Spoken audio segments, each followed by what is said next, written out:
Hello, this is Mike, NoStressMike.com. Oh boy, I'm really having problems adjusting to the United States, and this trip has been the worst of all. It's funny because I try my best. I really try. I try to get along. I try to do the legal thing. They're making laws way faster than I can keep up with. It's funny. One of the things is I've got a bus and I have a motorcycle here in Oklahoma. And the taxes, the tag and taxes are due the first of the year. And I'm not here on the first of the year. So what was funny, and I've had them for years now, and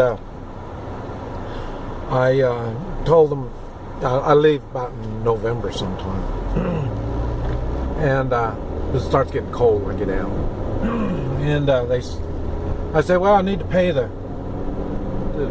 tag and taxes on the car, the motorcycle, and the bus. And they said, well, it's not due until the first of the year. And I said, well, I know, but I'm going to be leaving early, so, and I don't know when I'm going to be back, so, I'll pay it now. And they said, well, the first problem is I have to have insurance.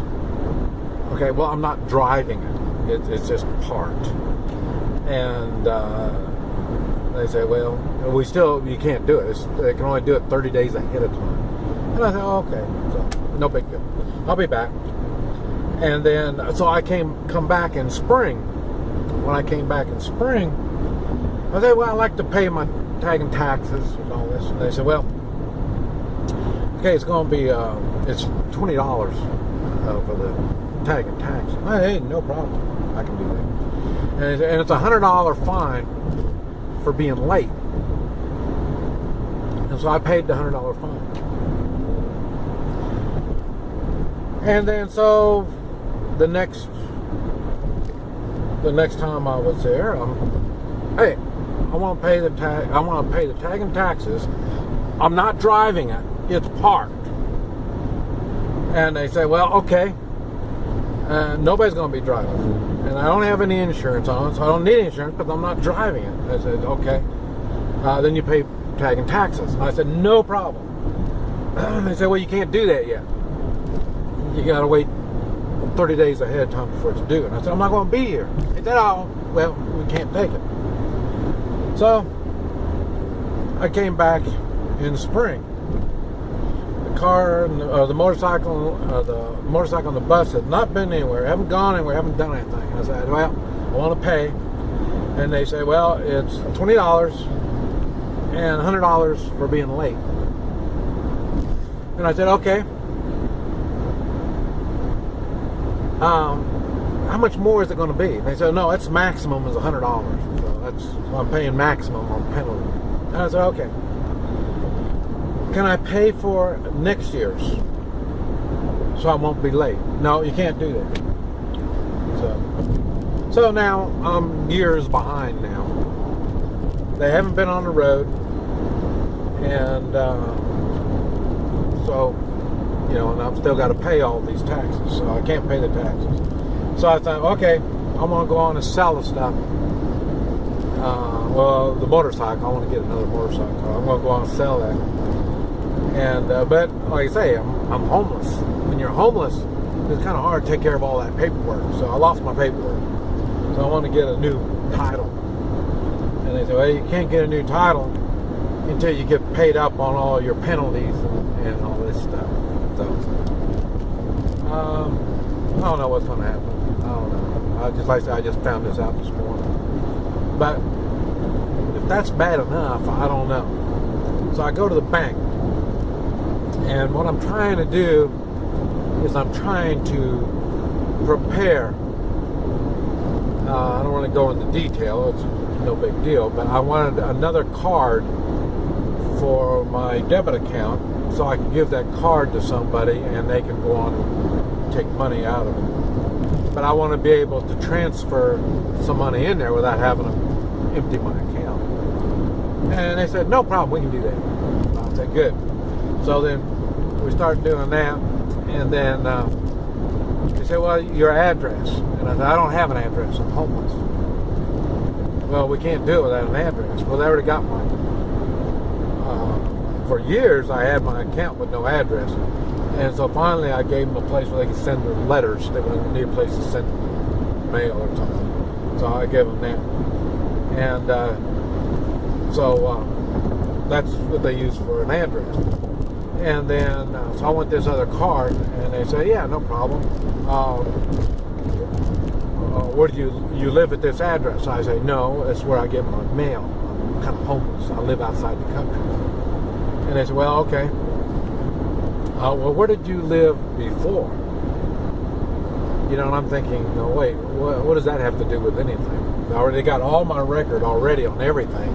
So where did I used to live have to do with it? And so I said, well, how far back are we talking about? You know, so but they said, where have you lived besides Oklahoma? And I said, well, how far back are we talking about? And they said, well, your whole life. The whole life? What's that have to do with just getting another card for my account? And they said, well, what state? And I said, well, okay. And so I said, Kansas. And they said, okay, what city? And I said, whoa, stop. I don't need another card. Forget it. I don't need it. So it's funny because I'm having such a hard time. I'm trying to do the right thing. And it's funny because not only the laws are immoral and unconstitutional, the laws are plain wrong, you know, and I refuse to do, I do enough wrong things on my own. You know, I don't need to go along with other people's wrong things. If we go right back, same thing. I don't follow bad leaders because I can lead myself into mistakes and making the wrong decision. I can do that myself. I don't need help. You know, so I'm not sure how all of this is going to come together. I just don't know. I'm not sure how we're going to make this all work. But I say, I'm refusing to do the wrong thing.